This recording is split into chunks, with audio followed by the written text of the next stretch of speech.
party ito si Trimar. Abutan niya ba si Kaloy pero umatras muna siya. Ibit na itong si Jackno. Si Lancy ay sasama na rin. Ayan na yung hotdog boss. Hindi ata na matatakasin dito si Lancy. Oo nga. Pero nabitawan na rin yung Throne of Ruin. Sean ay nakakuha na ng kill.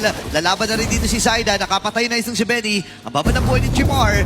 Ngayon si Sean ang magiging next ang target nila. AOG ay nagamit pero huli yung John. Napakasakit! Ayun na Si naman! Kaloy ngayon ang magiging target nila. Pero kakalmahan muna nila. Conceal. Sino ba tatamaan?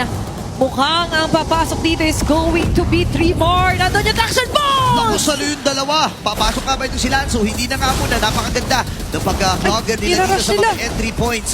Tuloy-tuloy lamang. At si Zaida ay nakakuha na. Itong Lord na ito. Pero Sumunod ito pa. ang Throne of Ruin. Whoop! Kaya si Kaloy ay may ipit. Kailangan na matras. Pero si Benny! Cutie ay nakapatay! Dalawa pa ang nailista. Hindi pa pala tapos ang pananalasan ng bagyo dito kasi si Dosh siya magiging next.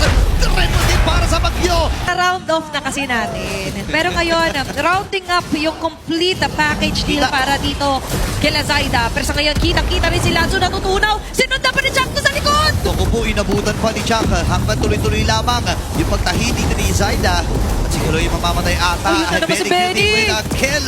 Talaga nananalasan ng bagyo. Nagamit na rin niya yung Wind of Nature. Hahabulin natin si Sean. Namatay! Hindi siya naprotekta ng kanyang payong doon. Si Jackboy kailangan matras. Nakadalawa na rin si Epi the King. Push for TNC Pro Team. Diretso lang. May kasama pang minion! Tinutuloy na nila ito at sila ay match point na.